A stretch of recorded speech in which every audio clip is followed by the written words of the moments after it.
CP Radhakrishnan देशाचे नवे उपराष्ट्रपती राधाकृष्णन यांना मिळाली 452 मतं, तर इंडिया आघाडीच्या बी सुदर्शन रेड्डींना मिळाली 300 मतं। इंडिया आघाडीची काही मतं फुटल्याची चर्चा। बालेन शाह नेपाळचे नवे पंतप्रधान होण्याची शक्यता। बालेन शाहांना पंतप्रधान करण्याच्या आंदोलकांची मागणी, तर बालेन शाह काठमांडूचे महापौर। नेपाळमध्ये सध्याच्या घडीला लष्करानं सूत्र घेतली हाती। तरुणाईच्या हिंसक आंदोलनामुळे नेपाळ धगधगतं।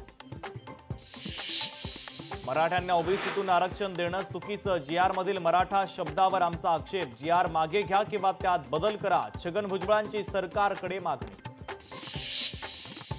सरकारनं विचार करूनच निर्णय घेतला, भुजबळांना भेटून गैरसमज दूर करू, मंत्री राधाकृष्ण विखे पाटलांचं वक्तव्य।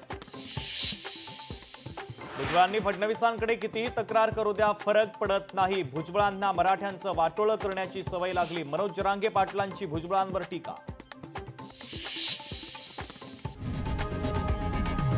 लोकशाही मराठी ऐका, पहा, जागरूक रहा।